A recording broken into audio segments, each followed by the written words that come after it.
Hi friends, வணக்கம். Welcome back to my channel. இன்றைக்கி நம்ம சேனலில் பாரம்பரிய முறையில் ஸ்ரீலங்கன் ஸ்டைலில் எப்படி தொதல் அப்படின்னு சொல்கிற ஹல்வா ரெசிபி எப்படி பண்ணுறதுன்னு பார்க்கலாம். ரொம்பவே சிம்பிளான ரெசிபி, அதே சமயத்தில் ரொம்ப டேஸ்டியாக இருக்கும். இப்போ வாங்க வீடியோக்குள்ளே போய் பார்க்கலாம்.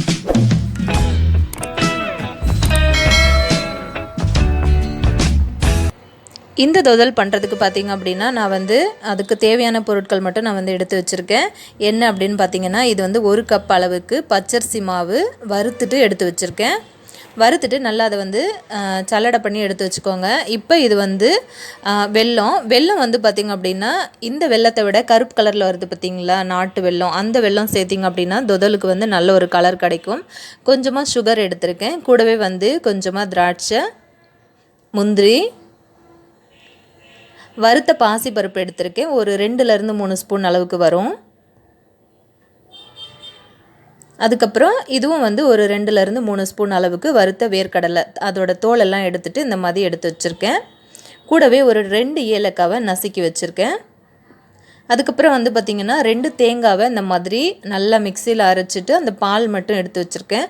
தேங்காய் நம்ம செலக்ட் பண்ணும்போது ரொம்ப முத்தலான காயாக செலக்ட் பண்ணோம் அப்படின்னா இந்த தொதல் ரெசிபிக்கு ரொம்ப சூப்பராக இருக்கும். ஆனால் இன்றைக்கி நான் எடுத்த தேங்காய் பார்த்திங்கன்னா முத்தல்லாம் கிடையாது, ரொம்ப சாதாரண காயாக தான் இருந்துச்சு. இப்போ நம்ம என்ன பண்ணலாம் அப்படின்னா, இந்த நம்ம எடுத்து வச்சுருக்கோம் இல்லையா வெல்லம், அதை நம்ம தேங்காய் பாலில் கரைச்சி விட்டுக்கலாம். கூடவே நம்ம எடுத்து வச்சுருக்கிற சுகரையும் சேர்த்துக்கலாம். சேர்த்துட்டு நல்லா அதை கலந்து கொடுத்துருங்க. நம்ம சேர்த்த வெல்லம் நல்லா அந்த பாலோட நல்லா கரைஞ்சி வரணும். இப்போ கொஞ்சம் கொஞ்சமாக நம்ம எடுத்து வச்சுருக்கிற அரிசி மாவை சேர்த்துக்கலாம். இது நார்மலாக பார்த்திங்க அப்படின்னா எங்கள் அம்மாலாம் செய்யும்போது இந்த தொதலுக்கு சிகப்பு பச்சரிசி மாவு சேர்ப்பாங்க. அப்போ கலர் இன்னும் ரொம்ப சூப்பராக டார்க்காக இருக்கும். ஆனால் நான் என்கிட்ட இன்றைக்கி வெறும் வெள்ளை பச்சரிசி தான் இருந்துச்சு. ஸோ நான் இன்றைக்கி அந்த மாவு சேர்த்துக்கிட்டேன். இது மெஷினில் அரைச்சது தான். ஆனால் தொதல் ரெசிபிக்கு பார்த்திங்க அப்படின்னா பச்சரிசி மாவு உடனே நம்ம ஊற வச்சு அரைச்சி அது செய்யும்போது ரொம்பவே டேஸ்ட்டாக இருக்கும். இப்போ இது எல்லாத்தையும் நல்லா கலந்து விட்டுட்டு இப்போ நம்ம இதை வடிகட்டி எடுத்துக்கலாம். ஏன்னா வெல்லத்தில் மண் தூசியெல்லாம் இருக்கும் இல்லையா, ஸோ அதனால் இதை நம்ம ஒரு ஃபில்டர் யூஸ் பண்ணி வடிகட்டிக்கலாம். இப்போ நான் இந்த கடாயில் தான் நான் செய்ய போகிறேன். இப்போ இந்த கடாயிலேயே நம்ம டைரெக்டாக வடிகட்டிடலாம். நான் ஃபஸ்ட்டு சின்னதாக இந்த வடி வச்சு வடித்து பார்த்தேன். ஸோ எனக்கு இதில் வடிக்க வரலை. அதுக்கப்புறம் கொஞ்சம் பெரிய ஃபில்டராக நான் எடுத்து வடிகட்டினேன்.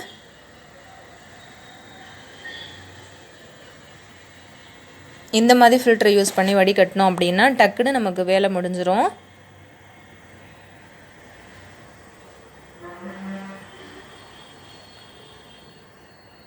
பாருங்கள், இந்த மாதிரி ஃபுல்லாக வடிகட்டிக்கலாம். 2 தேங்காயோட பால் தான் நான் எடுத்தேன். பாருங்கள் அதில் எவ்வளோ டஸ்ட் இருக்குது அப்படின்ட்டு. ஒரு சின்ன டம்ளரில் 1 டம்ளர் அளவுக்கு பச்சரிசி மாவு எடுத்திருக்கேன். பாருங்கள் எவ்வளோ தூசியெல்லாம் இருக்குது அப்படின்ட்டு. இப்போ நம்ம இது தனியாக எடுத்து வச்சிடலாம். இப்போ இந்த கடாயை நம்ம அப்படியே அடுப்பில் வச்சு காய்ச்ச ஆரம்பிச்சிடலாம்.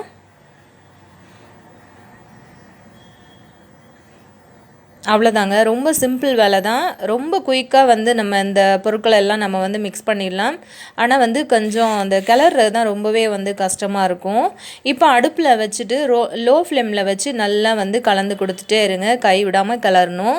இந்த தொதல் ரெசிபி எப்போவும் நம்ம பண்ண ஆரம்பிச்சிட்டோம் அப்படின்னா கண்டிப்பாக கூட ஒருத்தங்க இருந்தாங்க அப்படின்னா நமக்கு இன்னும் ஈஸியாக இருக்கும். கை விடாமல் நம்ம கிளறிட்டே இருக்கும்போது கை வலி எடுத்துக்கும்.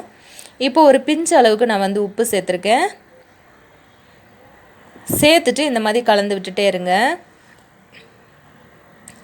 பாருங்கள், இந்த டம்ளரில் 1 டம்ளர், அதாவது தலை தட்டி 1 டம்ளர் அளவுக்கு நான் பச்சரிசி மாவு எடுத்துக்கிட்டேன்.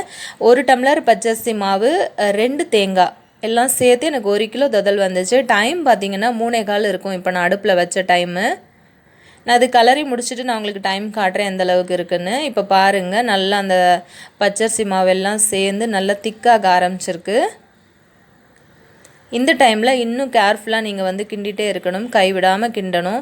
இப்போ பாருங்கள், கொஞ்சம் நேரம் கழித்து உங்களுக்கு இந்த அளவுக்கு உங்களுக்கு கிடைக்கும்.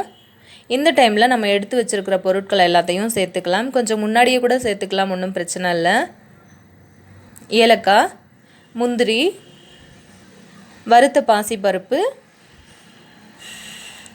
அதுக்கப்புறம் வேர்க்கடலை,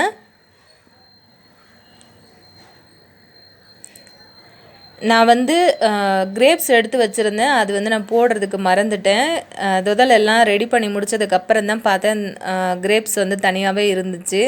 பரவாயில்ல, அது மிஸ் ஆகிடுச்சு. நெக்ஸ்ட் டைம் செய்யும்போது கண்டிப்பாக அதை ஆட் பண்ணி செஞ்சுக்கலாம். பாருங்கள், நல்லா நீங்கள் அந்த மாதிரி கலரிட்டே இருந்தீங்க அப்படின்னா உங்களுக்கு வந்து எண்ணெய் பிரிஞ்சு வரும். இது வந்து தேங்காய் ரொம்ப முத்தல் கிடையாது, சும்மா நார்மலான பிஞ்சு காய் தான். ரொம்ப முத்தின காயாக நீங்கள் எடுத்துக்கிட்டீங்க அப்படின்னா நல்லா உங்களுக்கு எண்ணெய் வந்து பிரிஞ்சு வர்றது நல்லாவே தெரியும். கை விடாமல் நீங்கள் இந்த டைமில் கலரிட்டே இருக்கணும். வேர்க்கடலை, பாசிப்பருப்பு எல்லாமே நார்மலாக அது போட்டு தான் செய்வாங்க தொதல் ரெசிப்பியில். எங்கள் அம்மா வந்து அப்படி தான் போட்டு செய்வாங்க. ஸோ நானும் எங்கள் அம்மா பார்த்து அந்த மாதிரி தான் செய்கிறது. பாருங்கள் எந்த அளவுக்கு வந்து கடாயோட நல்லா அந்த உருண்டு வந்திருக்கு பாருங்கள். இப்போ பாருங்கள் டைம் வந்து கிட்டத்தட்ட 4:15 ஆயிடுச்சு, கிட்டத்தட்ட 1 மணி நேரம். இப்போ ஒரு நெய் தடவின பிளேட்டில் நம்ம இந்த மாதிரி எடுத்த தொதலை வந்து இந்த மாதிரி நம்ம செட் பண்ணிக்கலாம். நல்லா இந்த மாதிரி ஏதாச்சும் ஒரு டிஃபன் ரெசிபி வச்சு அமைக்கி விட்ருங்க. நல்லா ஆறுனதுக்கு பிறகு பீஸ் போட்டிங்க அப்படின்னா சூப்பரான தொதல் உங்களுக்கு ரெடி ஆகிடும். ஃப்ரெண்ட்ஸ், கண்டிப்பாக நீங்கள் ட்ரை பண்ணி பாருங்கள், உங்களுக்கு கண்டிப்பாக பிடிக்கும். பிடிச்சிருந்தால் லைக், ஷேர், கமெண்ட் பண்ணுங்கள். Thank you friends. ஆசிஃப் தான் இன்றைக்கி வந்து கிளறிட்டுருக்கான். நான் வந்து கிளறுன்னு என்னால் முடியல. ஸோ ஆசிஃப் வந்து நான் கிளறேன் மம்மி அப்படின்னு சொல்லிட்டு வந்து கிளறுனா, ஆனால் நாக்கு தள்ளு தான். இப்போவே நாக்கு தள்ளு தான். ஆசிஃபை பாருங்கள் எப்படி இருக்கான்னு. நீ கேட்பியா இனிமே தொதல் கேட்ப? நீ தானே கேட்ட? சரி, அப்போ கிண்டு. கை வலிக்குதா? பாருங்க, அந்த கடாய் வந்து கடாயோட நிலைமையை பாருங்க எந்த அளவுக்கு வந்து ஆக்கி வச்சிருக்கான் அப்படின்ட்டு. சரி, நம்ம பார்ப்போம், வெயிட் பண்ணி பார்க்கலாம் இந்த தொதல் வந்து எப்படி வருது அப்படின்ட்டு.